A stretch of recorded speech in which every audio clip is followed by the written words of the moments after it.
धोधाबाई की कहानी। एक समय की बात है, किसी नगर में एक सेठ सेठानी रहते थे। उनके एक बेटा और एक बेटी थी। बेटी का नाम धोधाबाई था। अपने दोनों बच्चों का विवाह सेठ और सेठानी ने बहुत धूमधाम से किया था। घर में खूब धन दौलत थी। एक दिन सेठ और सेठानी की मृत्यु हो गई। धोधाबाई विधवा हो चुकी थी और अपने भाई के घर में रहती थी। इस बात से उसकी भाभी बहुत नाराज रहती थी। ऐसे ही पितृपक्ष आया तो भाई बोला, मैं पितरों के तर्पण और पिंडदान के लिए हरिद्वार जा रहा हूँ, तो मेरे जाने के बाद मेरी बहन को बुलाकर 15 दिन तक भोजन करवा देना। जो भी सामान चाहिए मैं लाकर रख देता हूँ। पत्नी बोली कि ठीक है। सामान लाकर रखने के बाद वो हरिद्वार चला गया।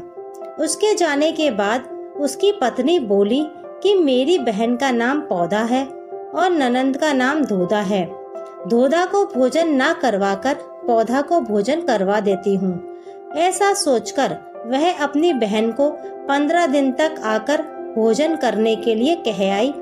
अपनी बहन को खाने के लिए कहने के बाद उसने ननंद को घर से बाहर निकाल दिया और बाहर खेत में ननंद और उसके बच्चों के लिए झोपड़ी डलवा दी। अपने बच्चों के साथ धोधाबाई झोपड़ी में रहने लगी। सुबह शाम वह धोधा को घर का काम करने के लिए बुला लेती थी। धोधा भाई के घर जाकर घर का सारा काम कर कर आती थी। धोधाबाई लकड़ी की भारी लेने रोज जाती थी। उसी से उसका गुजारा होता था। परंतु भाभी ने काम के लिए बुलाया तो उसने लकड़ी की भारी लाना छोड़ दिया। काम के बदले में भाभी बचा कुचा खाना उसे खाने को दे देती थी। जब भी वह भाभी के घर से आती तो आटा छानने वाला कपड़ा अपने साथ ले आती थी। घर आकर उस आटे में सने कपड़े को पानी में घोलकर चूल्हे पर चढ़ाकर पकाकर बच्चों को देती और कहती कि खीर है, खा लो। बच्चे वही खाकर सो जाते थे। ऐसे ही उसका समय बीत रहा था। एक बार भाभी ने उसे आटा छानने वाला कपड़ा ले जाते देख लिया। भाभी धोधा से बोली, बाई जी, आटा छानने का कपड़ा कहाँ ले जा रही हो? इसे यहीं छोड़कर जाया करो। धोधा ने कहा कि ठीक है। उस दिन भाभी ने उसे बचा कुचा भोजन भी नहीं दिया। भाभी बोली, कल आपकी माँ का श्राद्ध है, बिना बुलाए तो आना मत। हाँ, आंगन में लगा ये पीपल का पेड़ अगर अपनी जगह से हिले तो आ जाना। यह सुनकर धोधा बेहद दुखी हुई और रोती रोती अपने घर चली गई। घर पहुंची तो बच्चे बोले, माँ भूख लगी है, कुछ खाने को दो। वह बच्चों से बोली कि बेटा, आज हम सबका उपवास है, इसलिए खाना नहीं खाना है, आज भूखे ही सो जाओ। अगले दिन बच्चे बोले कि माँ, मामी ने कहा था कि आज नानी का श्राद्ध है, तो चलो वहाँ चलते हैं। तो धोधा बोली कि बेटा, मामी ने कहा था कि आंगन में लगा पीपल का पेड़ अगर अपनी जगह से हिले तो आ जाना। तुम बताओ, कभी पेड़ हिलता है? पत्ते हिलते हैं, टहनियाँ हिलती हैं, कभी पेड़ को हिलते देखा है? उसने बच्चों को समझाया कि बिना बुलाए नहीं जाना चाहिए। शाम हुई तो उसके भतीजे आए और बोले, बुआ, माँ ने भोजन भेजा है। उसने देखा कि भोजन के नाम पर 2 सूखी रोटियों के ऊपर थोड़े से चावल रखे थे। यह देखकर उसे बहुत गुस्सा आया और अपने बच्चों से बोली, इसे झोपड़ी के ऊपर फेंक दो। और वह भूखे ही अपने बच्चों को लेकर सो गई। सारी रात गंगा माँ को याद करती रही और प्रार्थना करती रही कि हे गंगा माँ, मेरे भाई की रक्षा करना, वो हमारी रक्षा करेगा। अगले दिन फिर भाभी आई और बोली, बाई जी, कल तुम्हारे पिता का श्राद्ध है, बिना बुलाए मत आना, लेकिन आंगन में लगा पीपल का पेड़ हिले तो आ जाना।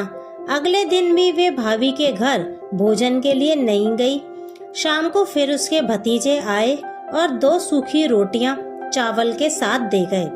उसने फिर वह रोटी और चावल झोपड़ी के ऊपर फिकवा दी और भूखे ही बच्चों को लेकर सो गई और सारी रात रोती रही।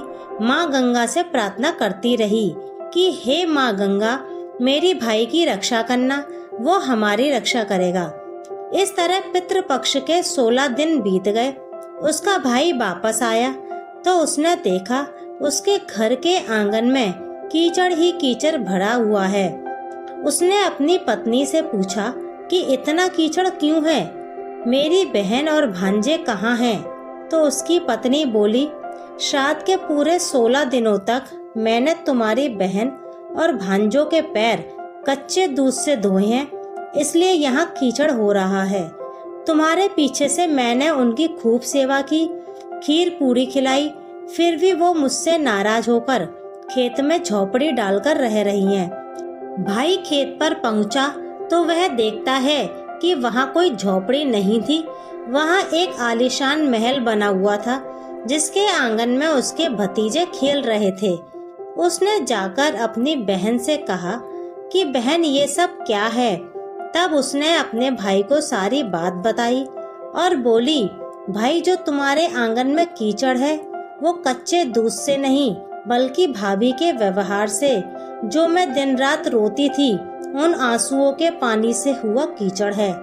माता पिता के श्राद्ध पर भाभी ने कहा, पीपल का पेड़ हिले तो आ जाना, बिना बुलाए मत आना। पीपल का पेड़ हिला नहीं तो हम गए नहीं, और शाम को उन्होंने 2 रोटी और चावल भिजवाए, जिसे मैंने गुस्से में झोपड़ी के ऊपर फेंक दिया था। माता पिता के आशीर्वाद तुम्हारे साथ और गंगा मैया की कृपा से ये सूखी रोटियां सोने में और चावल हीरे मोतियों में बदल गए, जिसके प्रभाव से ये सब हुआ है। भाई ने अपनी बहन से अपनी पत्नी की गलती की माफी मांगी।